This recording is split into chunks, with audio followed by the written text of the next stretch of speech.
Hey everybody, good morning. I've lost track of the days. Today I think is Thursday. Thankful Thursday. Thankful Becky, Becky's that back. Becky's back on. Becky, I hope that means you've got power now. Do you have power or no? No, No there's power. no power. No Um, power. no power, but phone service is back. Becky Yes. has been without power for almost a week now, right? We lost power sometime early morning, I think Sunday morning. Or oh, Les said it was Saturday night at 11 o'clock. So we got propane yesterday. Had to go chase the guy down. He was actually thinking he was delivering to our address, but he was across the street. So yeah. I'm like, thank God you caught that. Yeah, so but we're good. We're just hanging out. We won't have power for quite some time. Yeah, y'all, those just so y'all know, the Oxford got hit really, really hard, that and around the outskirts of the Oxford area. So please keep them in your thoughts and prayers because I know that they were hit. I know a lot of places in Nashville were hit really bad. And it doesn't seem to be letting up. So prayers for all of those people that are in the path of the storm and without power because it is obviously freezing. And not having power is horrible. So anyways, Becky, I'm glad to see you on the call. If we can do anything for you, please let us know. Continue prayers for you. And then everybody else on the call, obviously, if you need anything, please let us know. I want to kickstart this call today with a conversation with Jason Abrams. And this plays into everything we've been talking about in terms of us providing value for the client and what the consumer wants. So I'm going to share my screen really quickly and then try to click on this and pause it. Hold on one second. Let me try to do this and then let me try to pause it. It's going to let me. Give me one second. It's not, It's me. but hopefully you can hear it. You really do. Don't look at me like that. People ask me, what are the touches that I should Can be y'all hear doing that my that? clients actually want? Well, we did the Yes. research, gang, and here's what we found Don't out. say needed and useful. It's got to be needed and useful because needed and useful is actually relevant. So, what's relevant to them when you ask? Well, it falls into four buckets. The first bucket is data. People want to know the value of their home, not all the homes, but their home. The next thing they want to see are the comparables in the area, and they were very clear on this. They want to see interior photos of recent solds. So don't just put an exterior photo. They want to compare the inside of their house to the inside of those houses. And then the next thing that they want to see, the value of their friends' houses. I don't know how to do that necessarily at scale, gang, but we've learned that because they were estimating the value of their friends' home. So they're interested in that. And then the final thing they want to see celebrity houses and they want to know the values of those in your towns. Gang, I wish the world didn't care about that. I think it's a sign of the apocalypse too, but that's what they're interested in. So give the people what they want. The next thing they want are services. These are all the things associated with living in a house. This is the window cleaning, the gutter cleaning, the heating and cooling. But here's what's interesting. When asked to rank what was important to them about services, the first one was speed. When they have a problem, they want it fast, then reliability, fast and reliable. The third one was price. But what's interesting is in the next bucket, which is projects, these are the big projects, a new roof, new windows, they want to put in a pool.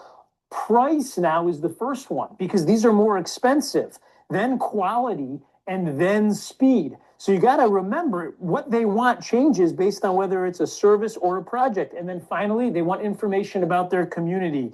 And that is number one, restaurants. They want to know about new restaurants that are opening and why they should go and what they should do. And number two, they want age specific activities. What do I do with my kids and my elderly? And then finally, zoning. What's going on and does it affect me? Joy, what are your thoughts?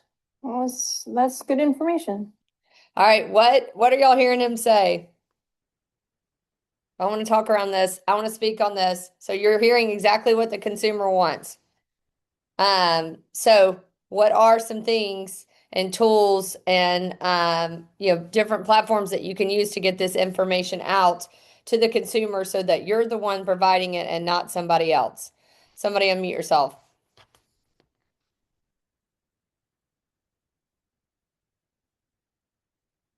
So if we say we want, go ahead. Somebody was about to speak. Sorry. Wasn't it homeowner AI? So homeowner AI provides, well, three of those things. What does homeowner AI provide? Your vendors, the equity, and I don't know the third. And Their what my home's neighborhood. worth, right? In your neighborhood. Okay. Homeowner AI obviously captures majority of those. And in terms of projects, if they're wanting to do the projects, you can also use homeowner AI for that. Now, the speed isn't going to matter to them because they don't need the service right away. However, they are going to want a price check and look at the different providers if they're doing a project. But if they need a service, typically if they need a service, is they need it right now. So like something's happening with my HVAC unit or something's happening with the roof leak. That is, they need it fast. Which is where if you're getting them to go directly into homeowner AI, that provides you that quick option. What are some other ways that we can get this information out to our customers and consumers? We can use our database to do what with it?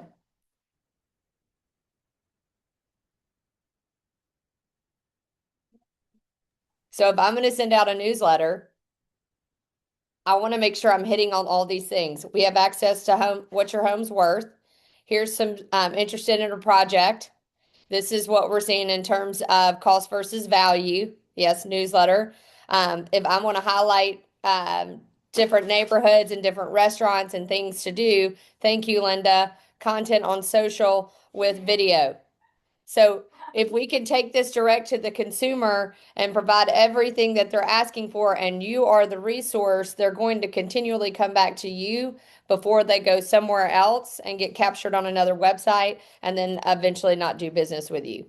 So we've got to continually provide value, and this is exactly what they're saying they want, right? They want home equity information, they want home management services, and they want to understand what's going on in their local community. Just to keep it that simple. And so what are y'all doing to distribute that information consistently? And how are you doing it different than everybody else? Everybody's doing a newsletter. Most of us are not doing video. So if we were to really hone in on video and doing that every single week, providing one of these pieces of information, you're guaranteed to capture more business and or convert more people that you currently are in business with. Does that make sense? So we have to understand, instead of us creating what we think the consumer wants, I want y'all to understand it's important to take a tool and give them what they want based off of what they've already said they wanted in a survey. Jason Abrams, I'm going to go back. It's his Instagram is the real Jason Abrams. If you do not follow him, I would encourage you to do so. So he takes very complex subject matter and then breaks it down. Thank you, Sammy. Then breaks it down into simplistic, bite-sized pieces so that we can take that back to the consumer. And yes, his podcast is the Millionaire Real Estate Agent Podcast. Highly encourage you to listen to that. He interviews mega agents, business professionals from all different industries, and talks about what they do to be successful. So I'd encourage you to get on that. All right, some other things I want to touch on really quickly because today is all thing industry. So I want to bring that to the table because I think that's important. And then we hit on this, and I want to go through this real quick. Oh, let me get out of here. Sorry. We hit on this a few weeks ago, but we haven't really chunked this down. So I want to go through this real quick, and I'm only going to go through the first two pages. Hopefully y'all can see my screen. But this is in regards to Tennessee. However, Mississippi, you can use this verbiage. Just make sure it's in alignment with what's currently written or pre-written in your forms. So I want to hit on a few of these because I want y'all to understand what's in here. Number one, there's verbiage right here that is provided for seller to pay buyer expenses. And this tells you exactly where to put it. It says inserted in the closing expense paragraph of the purchase and sale agreement. So not only is it going to give you the verbiage, it's going to tell you exactly where to place it. And so there's the verbiage. Seller to pay percentage of the purchase price or a dollar amount towards buyer's expenses as identified herein. And then it talks about reduction in lieu of repairs. It tells you exactly where to put it on the amendment form, and it gives it to you right here. RF 653. Again, this is for Tennessee. However, you can still use this verbiage in Mississippi. Assessments or liens. This tells you exactly what to write in if there's assessments or liens. And I want to point this out. These are all the contingencies. So a line 18 through line 152 are a ton of contingencies. So for y'all just to be aware of that, like the bulk of this form are contingencies. So we've got contingencies for square footage. This agreement is contingent upon the actual square footage of the property being no less than X amount. Is contingent on the sale of property. Is contingent on the approval of others. So if I have somebody out of town, is contingent on seller's right to find suitable housing. This came up yesterday with one of our agents. So most of the time, a seller is concerned about selling or being able to sell their home to purchase another home. If you put it on the market and somebody submits an offer, you can write this contingency in there that you essentially, as a seller, you want the right to find suitable housing before you close, and you can write this contingency in there. Or you can lease back, right? So say I'm a seller, I want to go find suitable housing, but I want to go ahead and put my home on the market. And then all of a sudden, I get an offer, full price, over ask, whatever it may be. And well, I want to take this. Would the buyers be willing to lease that back to me? So don't let somebody having a hard time getting their mind wrapped around the time frame and the stress of it all keep them from getting a great offer, right? Specifically on the seller side. Radon alternate appraisal language. This says this agreement is contingent upon having property appraised no later than blank date, and to pay for the appraisal. So y'all could button up your contracts there. I would encourage you to utilize this one right now specifically because of the rate of fallout. So I think it was like Jason did a video on this just recently. It was like 40,000 something deals fell apart. And I know we talked about this at team meeting, but this is appraisal language that you can put in to button that up. Bankruptcy pending. If there is a bankruptcy, the parties herein acknowledge that they have been informed of bankruptcy proceedings. Over here, court permission to sell. Seller's obligation under this agreement are contingent upon approval or order of appropriate court having jurisdiction over the sale of the property. If there's a divorce situation, you've got a contingency for that. Additional buyer contingencies. Surveys are can be a big one. Determination if the property is located in a flood zone. All zoning restrictions, declarations, covenants. So if I want to put in a fence or a shed, I can add this in there as a buyer. So that I could get all the zoning regulations during an inspection period, and I then can put it contingent on that. Government approval of any existing water disposal, septic system, or permit compliance. Y'all, this has got everything under the sun that you could ever need. I'm also going to touch on this last one. Buyer assumption of the loan. So this is assumables, and it gives you the exact verbiage if it is an assumable. We will hit on zoning next week, but here's what I know. You all have access to these forms. Who's taking the time? Hit it in the chat to read every single page of this form.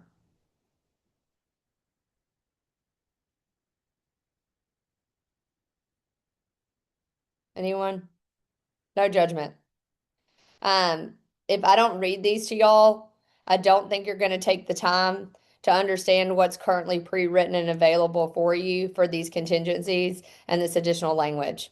So I want to do an overview of all of these things so you understand your options. So you've got to have your toolkit so that you can pull from your toolkit to then make sure that your seller doesn't feel like there's a roadblock or your buyer feels like there's a roadblock. So if the buyer is concerned about putting in a fence, there's all kinds of things like encourage them. Hey, I've got verbiage to button this up. Like, let's go ahead and put in an offer and see if we can get it. Let's create our own terms and then we'll put this in as a contingency. And if we get it, we have a contingency already written in there. Same thing on the seller side. Don't allow their fear of not being able to find something keep them from putting it on the market this spring. Give them their options. Always make sure you can give them their options. Yes, we can get this sent out in the newsletter as well. And I do believe you can use a lot of this alongside of Mississippi. I just would make sure, Maryland, awesome job. I can just make sure that you're talking to an attorney to make sure it's buttoned up. But all that to say is, I'm going to go through this whole form because I want to make sure y'all understand the verbiage that is available and the different types of deals and terms that you can create or somebody's already created for you so that you could help remove a roadblock for your customers. So, all that to say is, out of today's call, I want to make sure that y'all understand what the consumer wants. So, the consumer wants home equity, home valuations. They want to understand what's going on in their local communities, and they want household management service providers. And then number two, let's be the problem solvers and the options and value provided to the customer so that we can help meet their need and remove any roadblocks that they may have. That is our job as real estate agents. All right, everybody. Happy Thursday, thankful Thursday, grateful for all of you. If there's anything I can do for you, let me know. I'll see you on here tomorrow. Please bring your Good Friday. So I know we've all been kind of locked in and it's been a tough week. However, would love for you to take a moment tomorrow to sit in gratitude and then get on the call and share some gratitude and something good for Good Friday. All right, everybody. Love you all. Take care. I'll talk to you tomorrow. Bye.